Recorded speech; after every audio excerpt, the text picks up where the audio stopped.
Assalamu alaikum. My name is Tariq Ayaz and I'm serving Premier Sales Private Limited as an HRBP.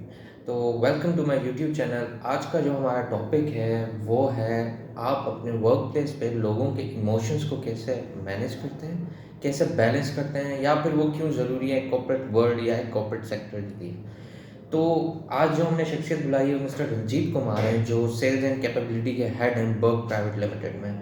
तो उनसे जानते हैं कि लोगों के इमोशंस को कैसे मैनेज किया जाए, कैसे बैलेंस किया जाए, या फिर वो क्यों ज़रूरी है कॉर्पोरेट वर्ल्ड या कॉर्पोरेट सेक्टर के लिए। तो please all over to mister Ranjeet Kumar. Hi, this is Ranjit, Senior Learning and Development Organizational Practitioner and co-author of the book Winning It Together. जिस टॉपिक पे बात की जाएगी वो ये है कि वर्क प्लेस पे लोगों के इमोशंस को कैसे बैलेंस किया जाए, कैसे मैनेज किया जाए, या उनके इमोशंस क्यों इतने इंपॉर्टेंट हैं एक वर्क प्लेस या एक कॉर्पोरेट वर्ल्ड के अंदर। जब हम कॉर्पोरेट वर्ल्ड की बात करते हैं तो yes we talk about machines, we talk about production, we talk about systems, process, procedures, लेकिन तमाम चीज़ों को रन करने के लिए आपको ह्यूमन कैपिटल की ज़रूरत होती है। और ह्यूमन कैपिटल आप कितना भी कह दें कि आर्टिफिशियल इंटेलिजेंस आ गया, ब्लॉकचेन आ गया, टेक्नोलॉजी बड़ा डिसरप्ट करके चली गई, लोग रीस्किल हो रहे हैं, अपस्किल हो रहे हैं, लेकिन लोग जो काम करते हैं, जो ट्रिगर होते हैं, वो इमोशंस के थ्रू ट्रिगर होते हैं। When we talk about emotions का ट्रिगर होना, तो उसमें कुछ लोग आपको ऐसे मिलेंगे जो हाईली मोटिवेटेड होंगे, जो अपने काम को प्राउड फील करते होंगे, कुछ लोग सैड होंगे, कुछ लोग हैप्पी होंगे, कुछ लोग ऑफिस कल्चर में लस्ट लेके पालते होंगे, कुछ लोग कॉर्पोरेट पॉलिटिक्स करते होंगे। ये तमाम जज्बात को मैनेज करना ही एक्चुअली मैनेजमेंट है ऑफिस कल्चर की, और मैनेजमेंट है एक ऑर्गेनाइजेशन की। जब हम बात करते हैं कि एक बंदा हमारी ऑर्गेनाइजेशन में हाई परफॉर्मर है, वो हाई परफॉर्मर सिर्फ अपने काम से नहीं होता, वो अपने इमोशन से होता है। क्योंकि जब उसके साथ काम की बात की जाती है, वो नॉर्मल सोचता ही नहीं है, वो बहुत ही इलेक्ट्रीफाइंग सोचता है। That's why he is a hypo. अगर हाइपो ठीक तरह से मैनेज नहीं होता, वो या तो आपकी ऑर्गेनाइजेशन छोड़ के अपनी ऑर्गेनाइजेशन में काम करता है, या किसी अच्छी ऑर्गेनाइजेशन में जाके वहां अपनी एनर्जी को चैनलाइज करता है।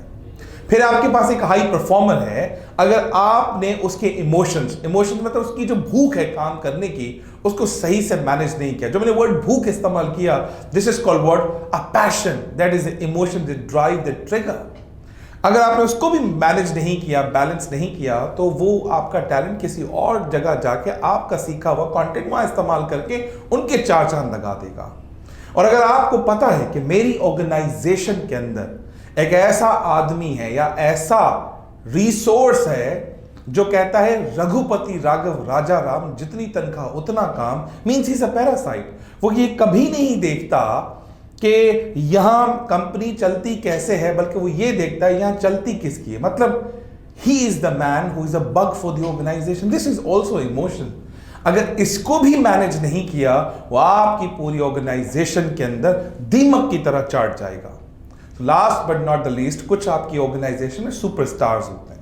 सुपरस्टार्स वो होते हैं जिनकी विल, जिनकी स्किल बड़ी स्ट्रांग होती है, मतलब उनके पीछे एक आग लगी होती है कि आगे बढ़ना है और मेहनत करनी है और मेहनत से आगे पहुंचना है। This is also emotion of what? Emotion of going forward, emotion of happiness, emotion of enthusiasm.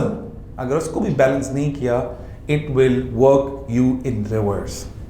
So last but not least, अगर ऑर्गेनाइजेशन में लोगों को टैलेंट मैनेज करना है, तो you need to work on emotions first. If you work on emotions, I think you can be a great manager, you can be a great leader, because people management is nothing but a management of emotions. Thank you very much.